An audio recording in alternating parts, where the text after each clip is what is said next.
Hello and welcome to a brand new Arseblog, Arsecast, right here on arseblog.com. How are you? Hope you're well. Thank you very much indeed, as always, for being here. It's an interlull, of course, which means things are a bit quiet. We were going to do something a little bit different, follow the trends. It's important, in the podcasting world to see what's going on around you. As much as you might blaze a trail yourself, you've got to see what it is that people want.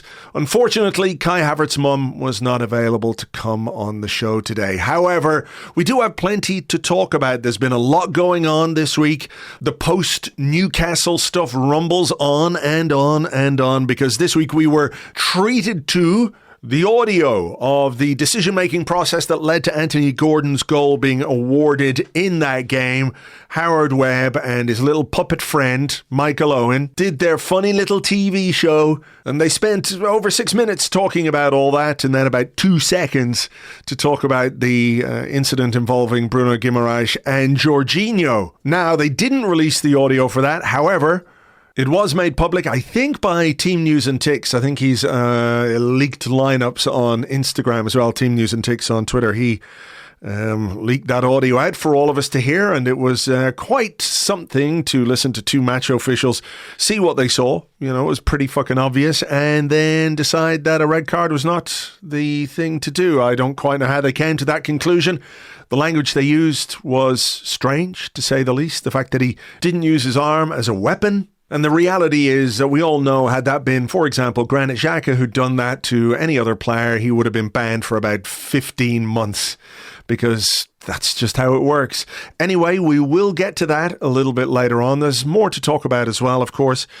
As we are at a point in the season where we take a stop, we can look, 25% of the games are gone, take stock, assess where we are. We're going to do that. We're going to talk a little bit about David Raya, Aaron Ramsdale, the VAR stuff, PGMOL, and more. And I'm delighted to welcome back to the show to do that from The Athletic. It is Art de Roché. Hi, Art. Hello, thanks for having me. And as usual, I hope everyone is having a good day, night, morning, evening, whatever it is. Whatever it is. All the better having heard from you, I'm sure. How is the interlull treating you so far? Interlull has gone okay. Have a chance to kind of work on a few longer term things, which is quite cool. I won't say what they are just yet. No. But I'm sure people will find out in due course. Okay. Well, look, we are 25% of the way through the season. Arsenal sit in the Premier League table in third place, but level on points with Liverpool, just a point behind Manchester City. And of course, Liverpool and Man City play first game back after the international break. So someone's going to drop some points there, hopefully both from an Arsenal perspective. How do you think Mikel Arteta will be feeling about where Arsenal are in terms perhaps of what he would have expected from his team this season? Because, to be on 27 points, just a point behind the leaders, very, very healthy position. But of course, there's a lot of talk, a lot of debate this season about how Arsenal are playing and the differences between this season and last season in terms of football and all the rest. But, what you think, what I think, might not matter. Let's try and think about what Mikel Arteta thinks, and what's your sense of that from covering the various games, press conferences, and having some chats with him about attacking units and all the rest. What do you reckon he'll be thinking? I suspect personally that he will be quite pleased with where we are. Yeah, I think from his perspective, the football is probably where he thought it would be, just because I don't feel like he went into this season the way many Arsenal fans or people who report on Arsenal did, expecting this exact same football. I think it's been quite a deliberate change in terms of style, not like overhauling the entire system, because there are still, I guess, very foundational points that need to be hit by certain players, being in certain areas of the pitch, for instance. But I think the challenges are just a lot different this year. So he would have seen that coming, I feel. And with where Arsenal are, I'd say he'd probably be fairly pleased, but also a little bit frustrated, because you do get a sense that after some matches, like the Fulham game, for instance, he felt, and I know a lot of Arsenal fans would have felt, that Arsenal should have walked away with 3 points instead of one. But yeah, so I think from his perspective, he'd feel probably a little bit better than most Arsenal fans do. Yeah, I do. So when you mentioned the attacking unit stuff, when I did put that to him, he said it's good that there's still, I guess, room for improvement, which is a sentiment I do agree with. And I also feel like, almost in hindsight, the fact that Arsenal are where they are with the injury problems they've had throughout the season, not just in the past couple of weeks, is quite a decent, I guess, barometer that they are a solid team that can, I guess, compete in the Premier League. Yeah, for sure. I agree. I think there is there's a balance between what he might have tried to address in terms of how the team play, but also key absences for, key players.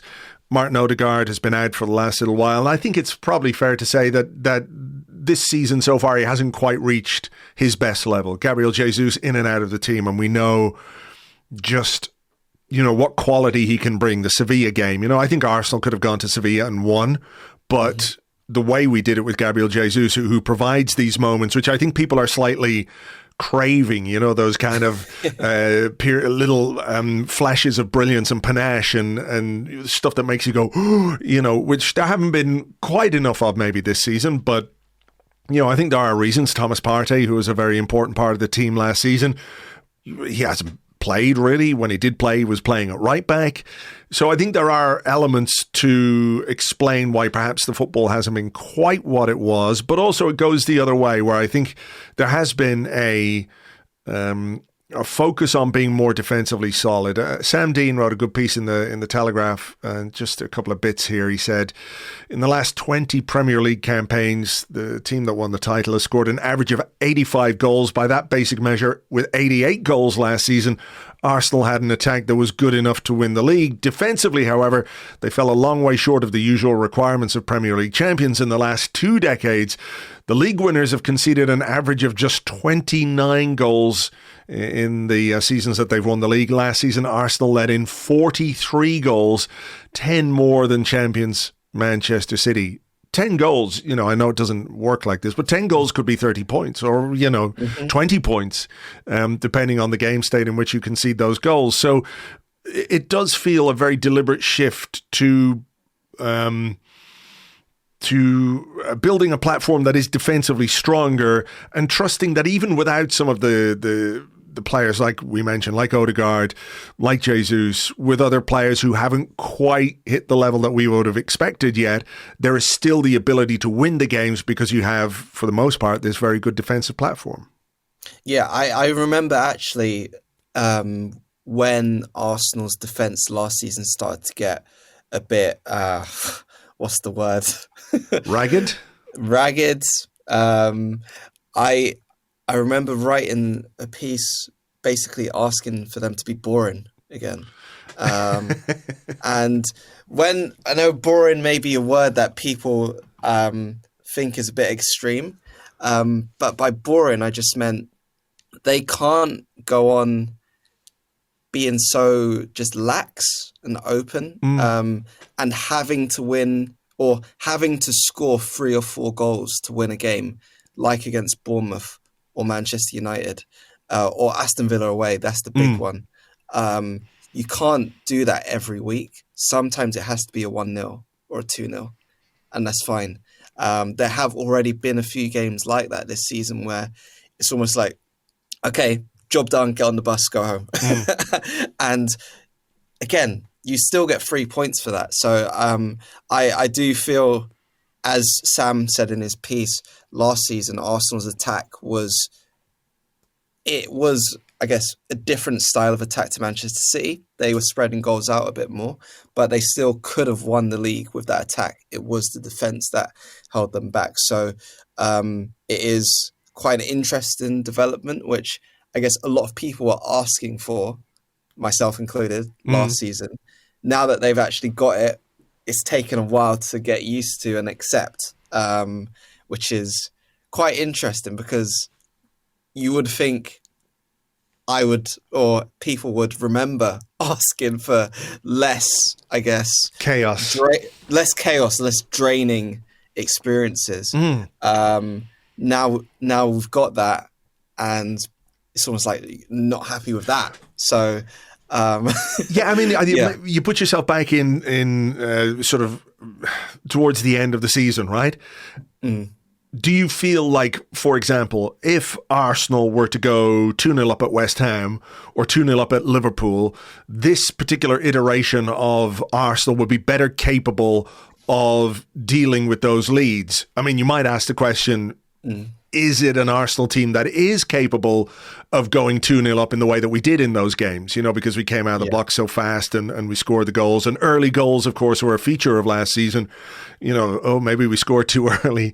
You know, there is maybe an argument to be had on that side. But I do feel like if those scenarios were to be replayed this time, you know, we would be better able to manage the score lines. And I think that's part and parcel of what he's been trying to do.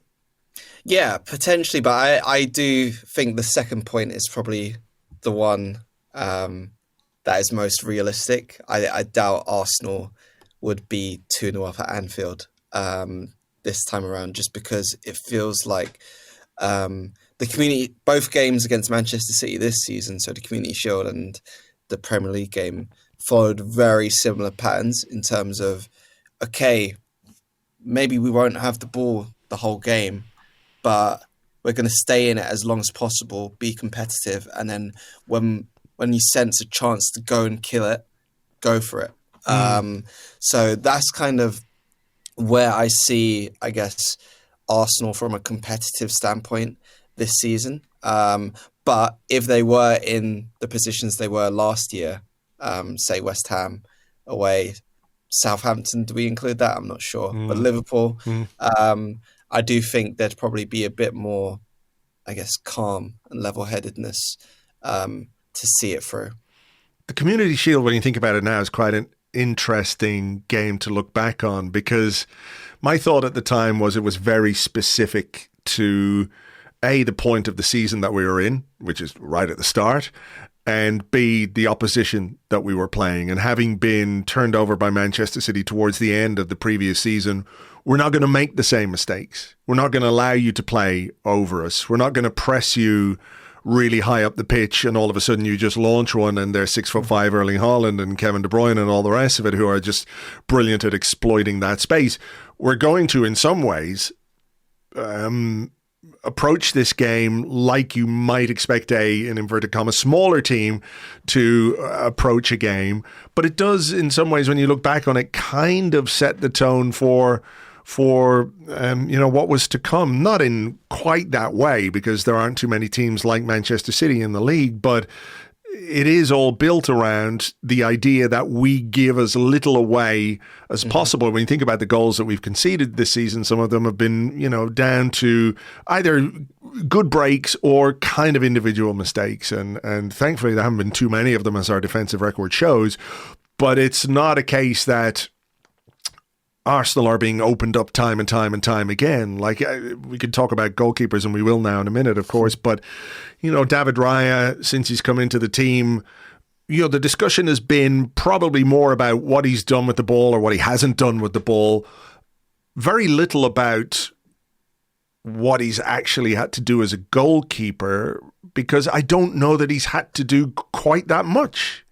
No, he hasn't. I think the past two games that just spring to mind are obviously the game of the weekend against Burnley, where you only really had one save to make, which was first the one half, in the first few minutes. Couldn't really do much about the goal because it was deflected. There was the one where the guy went through, actually, in the midway through the first half. Yes. Good save, massive save. And Sheffield United is the other game in my head where, again, he was just there. Yeah. So I think that also probably almost heightens the discussion around him when mistakes do creep in, because it's not like he's involved for the whole game. So you don't see a lot of him, but when you do see him, you're like, okay, what is happening right now, and how does that affect Arsenal? So the Manchester City game, for instance, I could sense the anxiety with what he was doing on the ball, but once you get the explanation of him holding on to the ball to drag, say, players towards him, and then there's a free man to go to in midfield, like Declan Rice when he was fouled by Kovacic, for instance. It helps you understand what's happening a bit more. The one thing from a goalkeeping perspective where I've been a bit, I guess, what's the right word? Ooh. Where I say I think there's probably still room for improvement is just him knowing where he is on the pitch at the right times. So the Chelsea and the Newcastle goals and the Sevilla moment right in added time where he almost punches it into his own net. Those moments just stick out because they cost Arsenal and almost cost Arsenal. So again, kind of silly mistakes, little individual errors that mean Arsenal aren't 2-3 points further ahead where they are at the minute. But hopefully over time those get ironed out. Yeah, I mean, I have to say, like, when the Sevilla one happened, I was like, oh my God, Jesus Christ, you know, in the heat of that moment. But when I went back to look at it, I think it's a very important intervention, even if it's one that he didn't get right or 100% right. I think the fact is, if he doesn't come for that, there's an easy chance for Sevilla at the back post. Okay.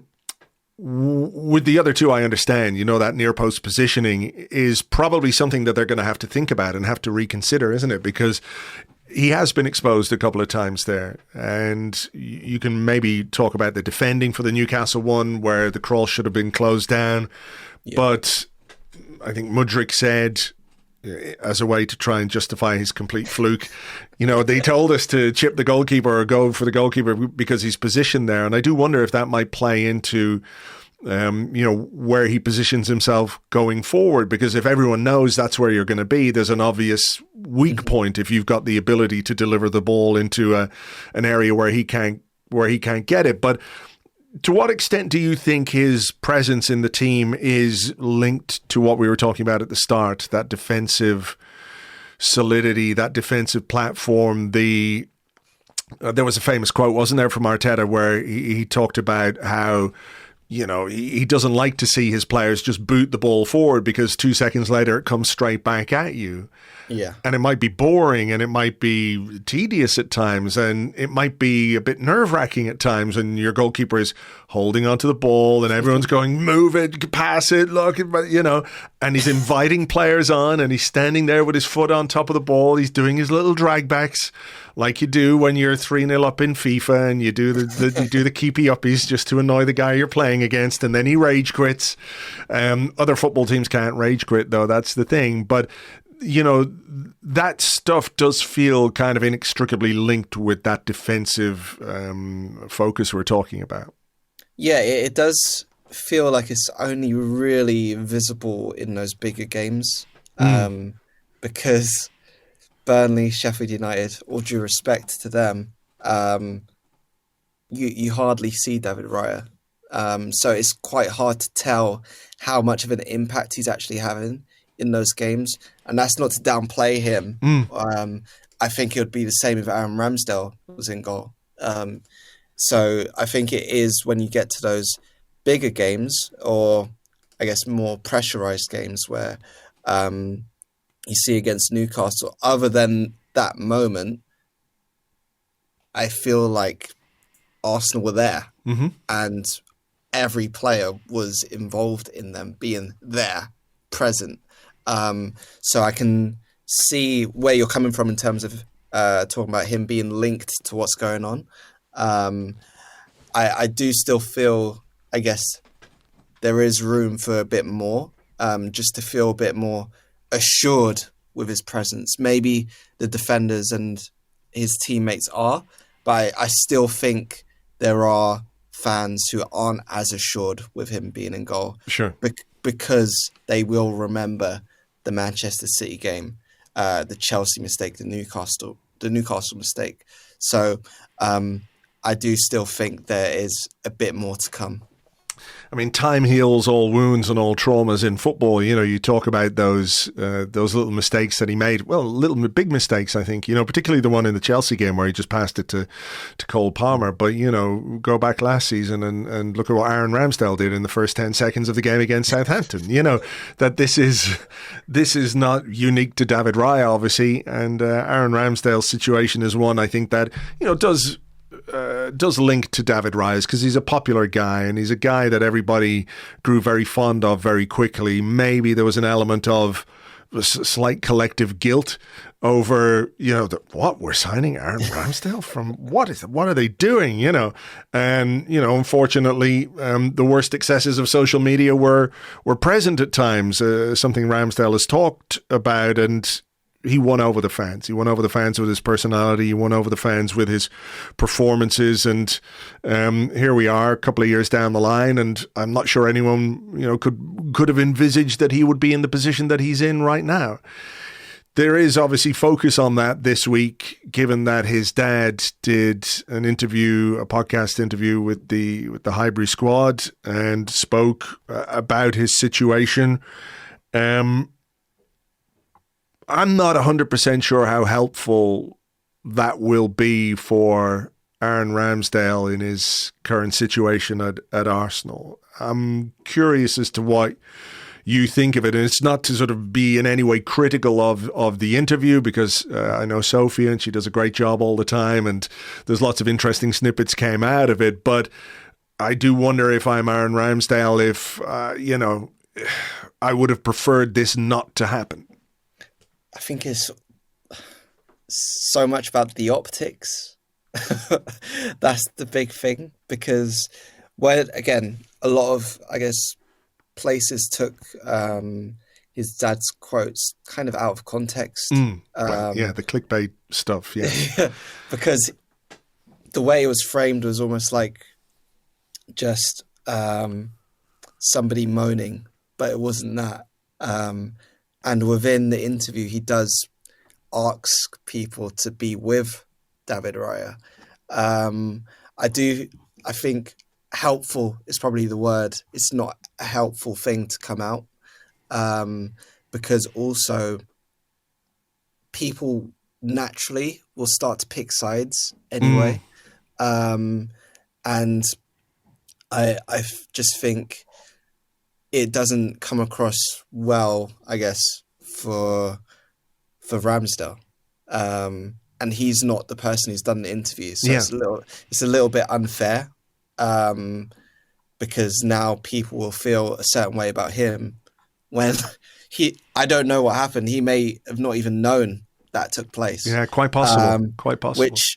Which is also similar for Raya a few weeks ago, when obviously his agent spoke about how the deal came about, which obviously I don't think that was very helpful either. So I think when you get stuff like this happening, it is just a little bit unhelpful, but mostly because of the optics and how people will react. I think what is actually being said, probably it shouldn't really matter too much, because people are just saying how they feel. But you never know how millions of Arsenal fans, and then also how people outside of the Arsenal bubble are going to take those words. Sure.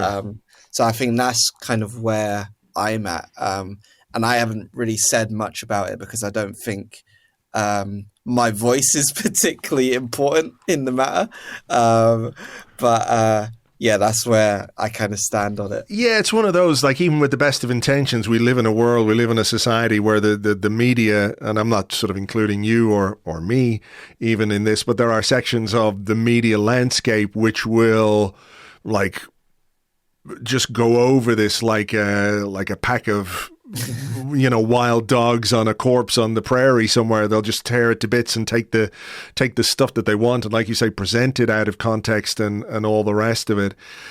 What the implications might be for Aaron Ramsdale, I don't know. Our next game is against Brentford. David Raya can't play in that game, so will it be viewed as any kind of a distraction? I'm not sure. Ramsdale, of course, is away with England, and when he returns, I'm sure it's something that there's been communication over anyway between himself and Mikel Arteta. But he'll be expecting to play in that game and to be 100% focused on that game, and it'll be very interesting to see how that plays out.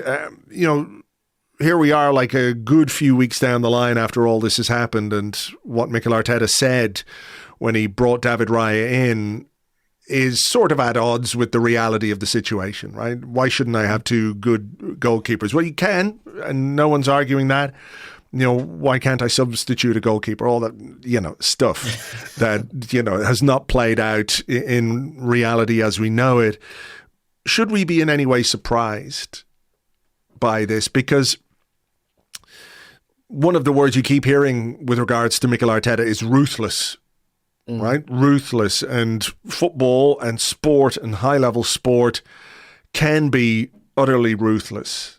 And, one day you're, flavor of the week, and the next you're completely gone. And that can happen not just in football, but in lots of sports. But the idea that Arteta has made a decision, even if in his mind it's only to improve his team by 1 or 2%, in order to sort of build that culture that he wants at the football club, these are the decisions that you kind of have to make as a manager, even if, and this one is, I think, in some corners, quite unpopular. Yeah, I think I kind of go back to the summer when the interest first came about in the public sphere. Obviously, the interest has been there for years in Raya. But just this summer alone, when it first broke, I wasn't surprised. And that's because, okay, what people say is one thing, but how do they behave? How do they act? How have Arsenal acted in the past under Mikel Arteta when it comes to goalkeepers? They've been quite ruthless. Yeah. Leno won, I think he was in a shout for Player of the year Arteta came in. Again, stand-up player the following season, then got injured. And Ramsdale presents himself. And I think at that point, like you say, everyone was quite shocked to a similar extent because they weren't sure on the quality of Ramsdale at the time.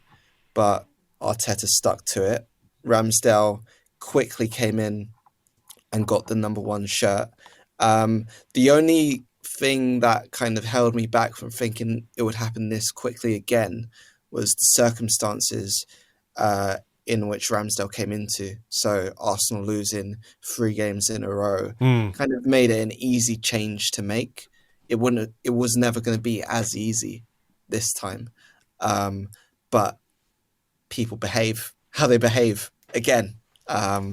So for me, it's not been a massive surprise, but when you add the sentiment and emotion to it, one thing I have been a little bit surprised by is Ramsdale not even getting games in the Champions League. That's been the one element that I've been a bit shocked by, because when you look at the progression of this team, he's a massive part in why Arsenal are even back in the Champions League. So I feel like that's been a little bit harsh. And again, the Brentford game is now, I guess, maybe I don't know if it's the last opportunity for Mikel Arteta to, I guess, put his words into action, because then you've got Lons in midweek afterwards. But it's definitely an opportunity for Ramsdale to show he's still here, which, to be fair, I think he did when they played Brentford in the League Cup. So yeah, hopefully he can get some momentum with England and then take that into Arsenal. Yeah, I think we're all looking forward to seeing Karl Hein start against Brentford. I mean, the point about Leno is an interesting one because I think he was in some ways not a scapegoat, but when you consider the back fours that he was playing behind in those opening 3 games of that season, Pablo Marie, Cedric, Rob Holding, wasn't Kolasinac part of the back? Yes, 5? I think that we played at. Yeah, oh my God, I'm looking at it now. Poor Bernd Leno, actually. The defence that day was Kieran Tierney, solid, Rob Holding, Cedric, Callum Chambers, and Sead Kolasinac. I mean, you've got a feel for Leno in that regard. Like the goalkeeper. I mean, to be fair, some of those guys never played again either, Kolasinac and Chambers, I think, went pretty quickly, didn't they? Pablo Marie as well, never really played again after that Chelsea game. So anyway, look, we will hope for the best for Aaron Ramsdale. It's been an interesting week off the pitch as well, Art. Were you glued to your TV to watch Howard Webb and Michael Owen the other night? Honestly speaking, I can't say I was. I saw the important parts. But if, again, totally honest from me, during the Newcastle game, I wasn't working, so I was watching on the TV. I emotionally detached myself as soon as they went to the replays. I just thought, I can't waste my energy on that because I just know, especially if I went onto Twitter as well, it would just drain me. So yeah, I've done my best to kind of just stay level with it all. But again, I think when you hear it, you can sense the indecision. And I think that's the big takeaway. Why is there so much indecision? How do you square that then with the very obvious, definitive nature with which they judged the Bruno Guimaraes and Jorginho one? Like, I've been watching football a long time and I've seen a lot of things down the years. We've seen good referees and bad referees and crazy decisions here and there. But even this week, when the audio from that was leaked, which they did not show on the show with Owen and Webb, which I think was very deliberate because they were focusing on the goal over which there was a lot of debate, at the expense of what was truly the biggest mistake on the night, which was the Bruno forearm. Like when a trained match official says, well, it's not nice, but he didn't use his arm as a weapon. You're like, what exactly are you talking about there? Where in the rule book does it say you may strike a player in the head as long as you do not use your arm as a weapon? Like, do you have to have a certain level of martial arts training in order for your fists to be considered your fists of fury? What I just don't really understand that one. And I know we've been around the houses on this one a bit, but it's still, when you hear it laid out like that, it's the Premier League is very challenging, right? It's very difficult because there's a lot of good teams, a lot of good players, a lot of high-level coaches. Tactically, it's more sophisticated than it ever was. Physically, it's more demanding than it ever was. And all of these things are the challenges that you have to face during the course of a season. It's difficult for, and I'm not just saying this for Arsenal, I think for other football clubs, to compete on that level and then also have to compete with or live with the challenge of officials who don't really seem to understand the laws of the game, which is, it's got to make it so frustrating for managers and players and football clubs. Yeah, one thing I put to Arteta, so the week where this was all being talked about, and I was so almost annoyed with myself because I feel like he misunderstood where I was coming from, and I didn't clarify where I was coming from. But I asked him, basically, does tribalism get in the way of the common goal everyone has of basically the evolution of the game and getting decisions right? And he obviously, I think he took it as if I was taking a dig at him. And he's quite defensive, saying, "You'll never hear excuses from me." But I think where I was coming from is people are only going to speak up about it when it happens or negatively impacts their team. Mm-hmm. So, okay, it's okay that we have a discussion about this now. Other Arsenal platforms do as well. But what about the other 19 or 18 teams if Newcastle fans don't want to talk about it? What about the other 18 teams? I think that's the big thing where everyone needs to be on a common ground. But we've gone so far the other way that I doubt anyone is ever going to see from the same page all at one time, which just makes it even more of an uphill battle. And then when you, I guess, hear the terminology as well, it almost becomes more confusing. Because if we look at Arsenal's last game, Fabio Vieira, that's a straight red card, like no questions about it. It's obvious. But you've still got Arsenal fans. Like, I tweeted out, it's a red card, he's caught him on the knee. Someone replied to me saying he brushed his shin. It's like, I just think everyone needs to almost stop just seeing through their club tinted tinted glasses for a second, and then you can almost start from there, because everyone's just seeing the same thing and not trying to put a gloss over it. And then also try and hold people accountable. But I would say it's also really difficult when it is such split-second decisions. So it's not a position I'd want to be in. Sure.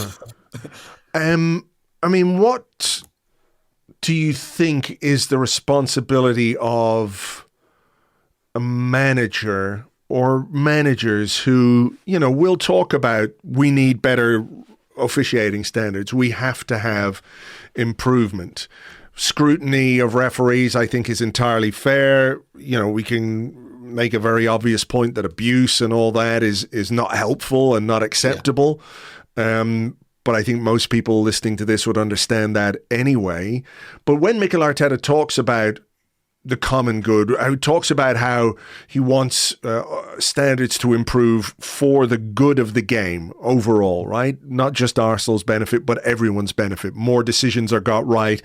There's greater trust in the officials and the officiating, which is something that he talked about, and he talked about how that has got to be earned, right? That's fair enough.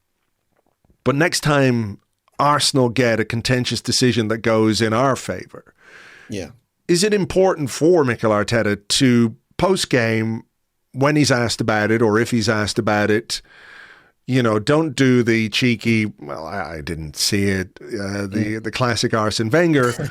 You know, does it hurt a manager? Could it potentially backfire on a manager to say, well, you know, I think if the shoe had been on the other foot, I'd have been very unhappy if that goal had been given, whatever it might be. You don't have to sort of, say, we're going to hand you back the points, because that's not the way it works. We all know that. But once you've got the points secure in your bag, on the table, and all the rest of it, it does feel like if you really, really are invested in improving standards, you should be able to come out and say something that most managers don't. Yeah, I think that would probably be helpful, because, again, I'm not saying like managers have like a brotherly bond or whatever, but they do have internal meetings between themselves. Obviously, I don't know what goes on and what is said within those, but I would imagine that if someone admitted, oh, okay, maybe that decision went for us and it probably shouldn't have done, it would help people or managers almost buddy up, not in a sense of unprofessionalism, just, okay, we've all got this common goal, let's drive towards it. In terms of the trust point you make, it's my first thought is, how do other federations and leagues have so much more trust for their referees? I personally don't know because I don't watch, but how is that trust built? Can the FA, can the PGMOL learn anything from anywhere else? Because this isn't a new conversation. I remember before the 2018 World Cup, Arsene Wenger made the point that there are no English referees being sent out. Why is that? How do you actually properly build trust? Because you can't then have, say, Roberto De Zerbi saying he doesn't like 80% of the referees. It's like, are you surprised that there hasn't been any more pushback on that or media focus on that? Because I talked about this a little bit on one of our Patreon pods this week, the 30 with Phil Costa, and we were reviewing the Premier League action. We mentioned that quote where Roberto De Zerbi said, I don't like 80% of the referees. I don't like their behaviour. Whatever you want to say about Mikel Arteta's reaction to the Newcastle thing, he was very focused on the goal. Like, this should not be a goal. He didn't say, this ref is an asshole, I hate this ref, I fucking hate all the refs. It wasn't that. He was very, very focused on one incident, one passage of play that he felt there were errors, and, whether people agree or disagree, he is playing the ball and not the man, right? Yeah, I get you. Whereas De Zerbi has absolutely gone in two-footed on 80% of all the referees. I'm kind of astonished that there hasn't been much more in the media about this, all these think pieces, all these articles. Very little has been discussed about it in terms of, the viral clips that come off TalkSport or whatever. Those are the things that we saw time and time again. Like, you couldn't move for them after the Arteta thing, but De Zerbi's just basically say he hates 80% of referees and nobody's batted an eyelid. Yeah, in a way, I'm not surprised because, again, meaning this with all due respect, it's not Arsenal. Brighton aren't as big a story as Arsenal are. So, I mean, anything at Arsenal is a story, basically. So I think that's probably why something of that magnitude happening at Arsenal feels even bigger because everyone will want to say something about it. With De Zerbi, he's a trendy guy. He's quite a well-liked guy. And I just don't feel like there would have been as much of a draw, really, towards it. So that's why I'm not surprised, even though what he said, when you take it as it is a lot more man than ball. If we want to use that analogy. Yeah. I don't know how helpful it's going to be for him either. I think if I'm sitting in the PGMOL headquarters as they sit in their dark robes, nefariously planning their evil for the weekend to come, if I'm there and I hear Roberto De Zerbi saying, I don't like 80% of the referees, I have a funny feeling that 100% of the referees are going to react to that. But also, this is the whole trust thing. How do they become likable? I don't know. Well, maybe not likable, but trustworthy. I think. How do you become trustworthy? Obviously, you earn it over time. Sure. But it just, I don't know.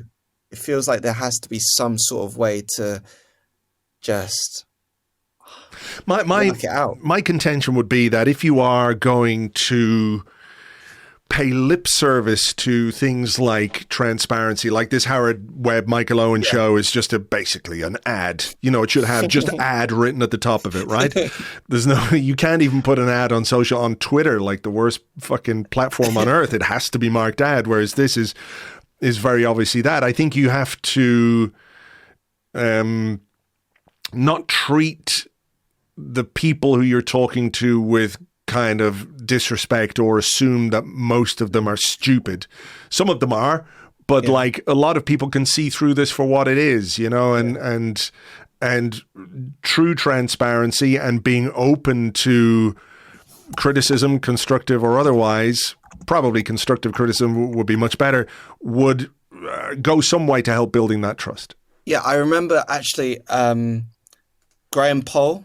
I remember a clip going around when he was refereeing where he did a post-match interview and explained his decisions. I think one of them he got wrong.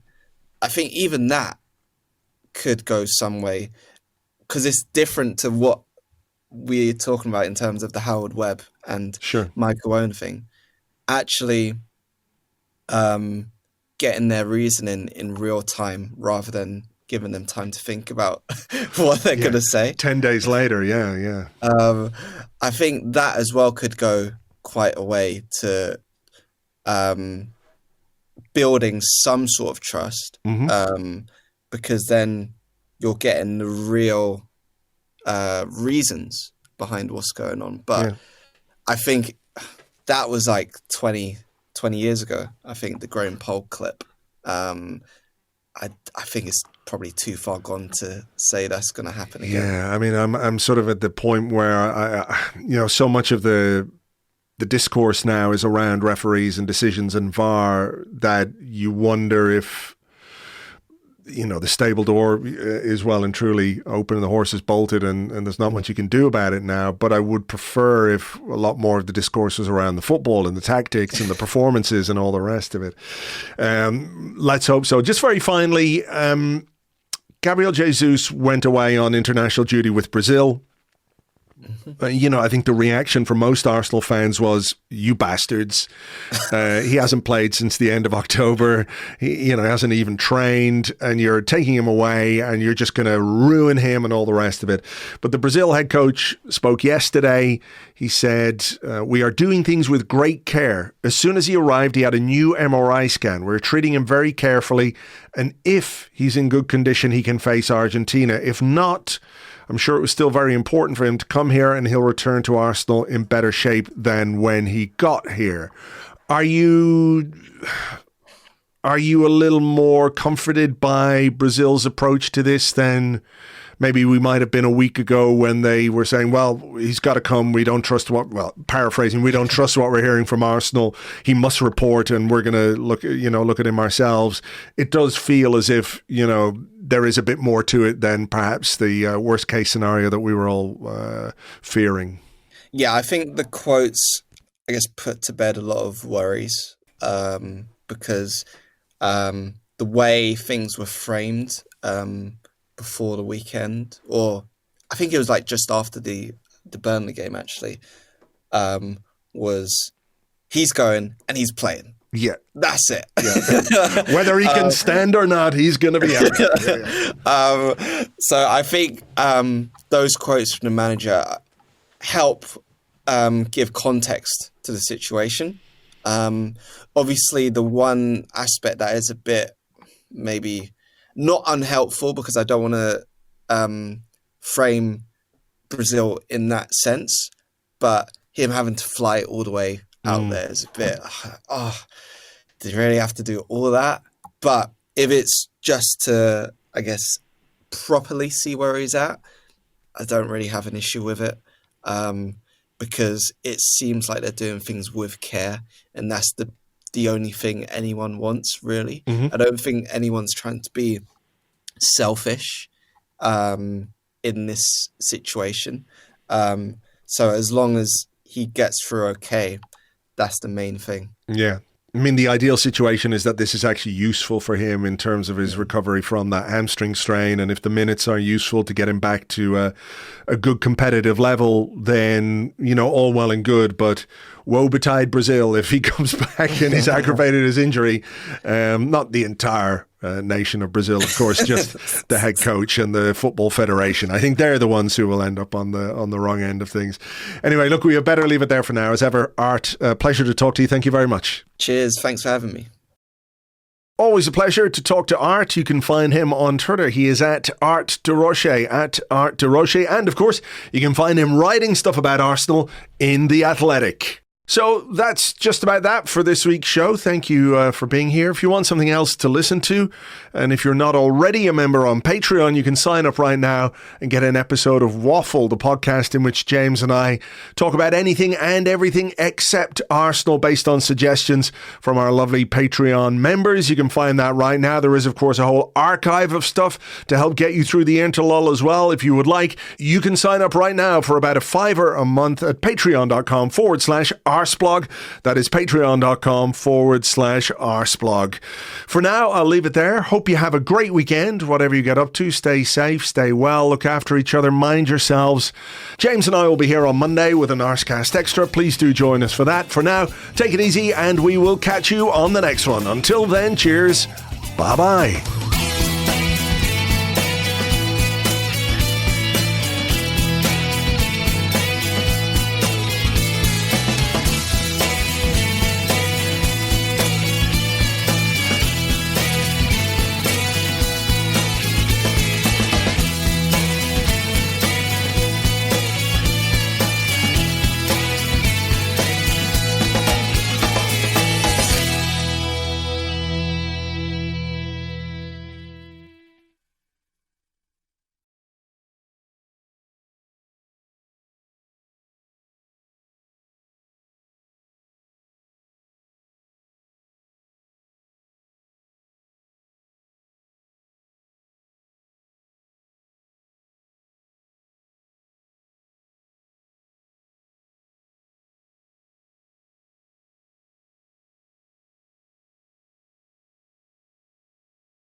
Just going to check for serious foul play here. Yep.